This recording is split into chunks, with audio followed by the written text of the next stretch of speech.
The snow was falling gently outside the Anderson family mansion as I stood in the lavish foyer, holding a homemade apple pie. My mother-in-law, Victoria Anderson, looked at my offering like it might bite her perfectly manicured nails drumming against her designer dress. Really, Emma? Store-bought would have been better. She didn't even try to hide her disdain. Behind her, my husband James shifted uncomfortably, suddenly very interested in his expensive loafers. I'd spent hours baking that pie, following my grandmother's recipe. But of course, nothing I did would ever be good enough for Victoria Anderson, who considered anything homemade hopelessly common. And that dress, she circled me like a shark scenting blood. I thought we discussed the dress code for our family Christmas Eve dinner. My simple green dress had cost a month's worth of careful saving. Not that Victoria would understand the concept of budgeting, not with her husband Thomas's banking fortune supporting her every whim. I think Emma looks nice, my sister-in-law, Rachel offered weakly, but quickly fell silent under her mother's glare. Nice isn't what we do here, Victoria snapped. The Rockefellers are joining us tonight. The governor's family will be here. We have standards to maintain. I caught my reflection in one of the many gilt-framed mirrors. At 32, I looked younger than Victoria's Botox 60, but apparently that didn't matter when you were wearing last season's dress from a department store. Where's your jewelry? Victoria demanded. Surely James has bought you something suitable by now? Her eyes narrowed at my simple pearl necklace, my mother's last gift before she passed. Mom, James finally spoke up, though he wouldn't meet my eyes. Maybe we should. Maybe we should what? Victoria rounded on him. Continue pretending your wife fits into our world? Really, James, when you said you were marrying a kindergarten teacher, we assumed it was a phase. 5 years. 5 years of these subtle digs and not so subtle insults. 5 years of James promising to stand up to his mother, then folding like a house of cards the moment she raised an eyebrow. Victoria, I started, my voice steady despite the hurt. I understand you have certain expectations. Expectations? She laughed, the sound sharp as breaking glass. My dear, I expected my son to marry someone who understands our world. Someone who could handle the responsibilities of being an Anderson. Instead, she gestured at me dismissively, as if my entire existence was an affront to her sensibilities. Instead, he brought home someone who thinks a homemade pie is an appropriate offering for a 5-star catered event. Someone who shows up in off the rack when every other guest will be in Channel and Dayor. The front door chimed. Through the frosted glass, I could see the silhouettes of the first guests arriving. Mom's right, James said quietly, still not meeting my eyes. Maybe it would be better if he didn't stay for dinner. The betrayal shouldn't have hurt. It wasn't the first time he'd chosen his mother over me. But something about this moment on Christmas Eve, with snow falling outside and my grandmother's pie still warm in my hands, broke something inside me. Better for whom, James? Emma, don't make a scene, Victoria hissed. The Rockefellers are here. Just go home. We'll discuss this after the holidays. I looked at my husband, still fascinated by his shoes. At Victoria, already plastering on her society hostess smile. At the pie in my hands, made with love and care for people who had never shown me either. You know what? You're right. I set the pie down carefully on the marble entrance table. I don't belong here. I never did. Finally, Victoria sighed. She sees reason. James, shove her out the back door. We wouldn't want the guests to. Oh no, I interrupted, my voice carrying clearly through the foyer. I'll use the front door, just like all your other guests. Victoria's face paled. You wouldn't dare make a scene. But I was already walking to the door, my head held high. I pulled it open just as Harrison Rockefeller and his wife were about to ring the bell again. Emma, Harrison's face lit up with genuine warmth. But I was already walking to the door, my head held high. I pulled it open just as Harrison Rockefeller and his wife were about to ring the bell again. Emma, Harrison's face lit up with genuine warmth. Nothing serious, I hope. The children would be devastated if anything happened to their favorite teacher. Nothing I can't handle, I assured her, noting Victoria's confusion with grim satisfaction. Please enjoy your evening, and tell Emily she was a wonderful angel. I stepped out into the snow, leaving Victoria to explain my absence to the governor's wife, who was now approaching with her daughter, another of my students. What Victoria didn't know, what none of them knew, was that my little kindergarten teacher's salary wasn't my only source of income. The inheritance my mother left me had grown substantially under careful management. The educational software company I'd built in my spare time had just been valued at 8 figures. And the Anderson family mansion, the one Victoria loved to lord over everyone, it was about to go up for auction, thanks to some bad investments Thomas had made. Investments I knew about because I sat on the board of the bank that held their mortgage, anonymously, of course. As I drove home through the snowy streets, my phone buzzed with text after text from James. "Mom didn't mean it. Come back. We can talk about this tomorrow." I didn't respond. Instead, I called my financial advisor. "John, remember that property we discussed? I think I'm ready to make a move on it." Because Victoria was right about one thing. I didn't belong in their world. I was about to own it. 2 months after that Christmas Eve disaster, I sat in my lawyer's office reviewing the final paperwork for the auction. Thomas Anderson's financial house of cards had collapsed spectacularly, taking the family's carefully curated image down with it. "The auction is tomorrow," Michael, my lawyer, confirmed. "And you're sure you want to do this? It's significantly above market value." I smiled, thinking of Victoria's face when she'd been forced to tell her society friends they were losing the mansion. "Oh, I'm sure. Have you arranged everything exactly as I specified?" "Yes. The bid will be made through Shell Corporation Bida, completely untraceable to you. And the terms of purchase are non-negotiable," I finished. My phone buzzed, another text from James. "Please talk to me. Mom's a wreck. Dad's not sleeping. We can work this out."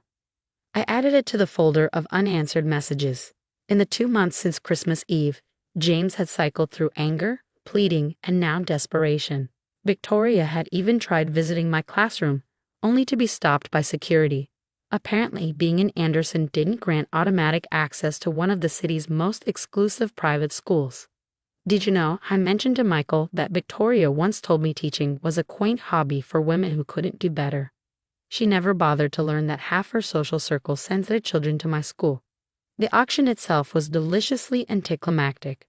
I wasn't even there. My proxy handled everything while I taught my kindergarten class about butterflies.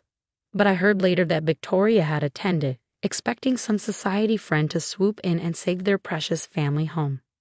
Instead, an anonymous corporation had outbid everyone, offering cash with one unusual condition. The Andersons would have to be out in exactly 1 month. "Emma," James cornered me outside my classroom a week later. He looked terrible, designer suit wrinkled, hair unkempt. "Please, Mom's having a breakdown. This house has been in our family for generations." "Really?" I raised an eyebrow. "Because I have the property records right here." I pulled out a folder. "Your parents bought it 15 years ago from the Williams family, another acquisition for Victoria to brag about." His face fell. Even their family history was a carefully constructed lie. "The new owners," he tried again, "they won't even negotiate. Dad offered above their bid." "With what money?" I interrupted. "The money he lost in bad investments, or the money your mother spent trying to maintain her image." The moving day dawned bright and clear. I'd arranged to be there, officially to ensure the transfer went smoothly. Victoria was supervising the movers, barking orders about her precious antiques while Thomas sat in his study, drinking at 10 in the morning. "Careful with that," she snapped as movers carried out her favorite settee. "It's worth more than you make in a year." Actually, I spoke up, checking my clipboard. "According to the auction records, most of your furniture was rented. The settee goes back to Hampton Lux Rentals." Victoria whirled to face me. "What are you doing here?" "Representing the new owners." I smiled pleasantly. "We need to do a final walkthrough before you hand over the keys." "You," she sputtered, "you have no right." "She has every right." James's sister Rachel appeared, looking exhausted. "Emma's the new owner, isn't she?" The silence was absolute. Even the movers stopped what they were doing. "What?" Victoria whispered. Rachel laughed bitterly. "Oh, come on, Mother. The anonymous buyer? The 1-month deadline? The detailed knowledge of which furniture is actually yours? Who else would it be?" I didn't confirm or deny, just kept checking items off my list. "Impossible." Victoria shook her head. "She's a kindergarten teacher. She makes nothing." "Actually," Rachel continued, "I did some research after Christmas. Emma's educational software company, it's worth millions. That little classroom you mocked, it's where half the city's elites send their children. And that homemade pie you rejected, The one she learned to make from her grandmother, Evelyn Montgomery. Victoria's face went white. The Montgomery family was old money, the kind of wealth that didn't need to show off. Your father, Rachel told me, he was Samuel Montgomery's son, wasn't he? The tech pioneer. I nodded, finally looking up from my clipboard. The same Samuel Montgomery who founded the bank that held your mortgage. Family connections are fascinating, aren't they? Victoria sank onto a bare stair, her designer dress crumpling. All this time, I agreed. You were so busy looking down on me, you never bothered to really look at all.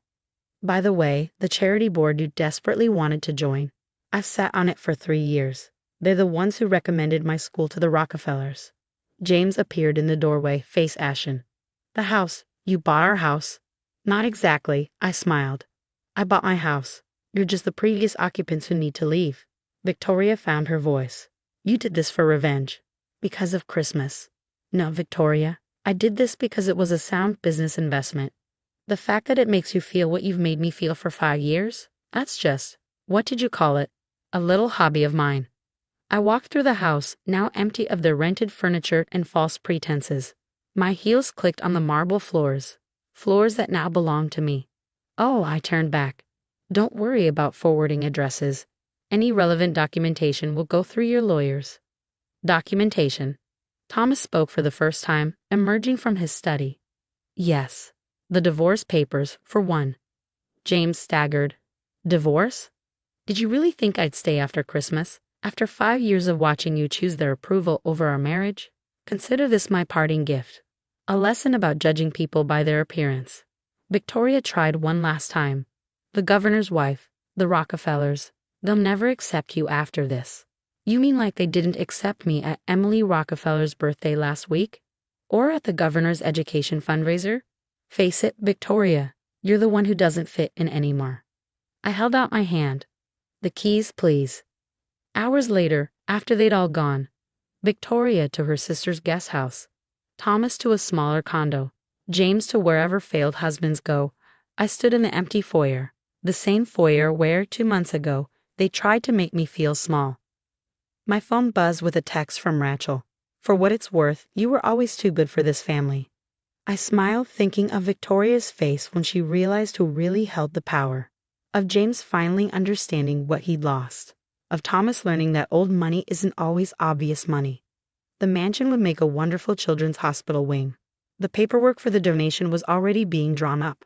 The Elizabeth Montgomery Children's Center, named after my mother, would serve families regardless of their ability to pay. And the foyer where Victoria had rejected my homemade pie, it would become a welcoming area where no one would ever be made to feel less than worthy. Because sometimes the best revenge isn't just buying someone's house. It's turning their monument to exclusion into a sanctuary of inclusion. As for me, I still teach kindergarten, still drive my comfortable car, still bake pies from my grandmother's recipe. But now when the society pages mention the Anderson family's fall from grace, they also whisper about the quiet teacher who taught them the most valuable lesson of all. Never judge a book by its cover, especially when that book might own your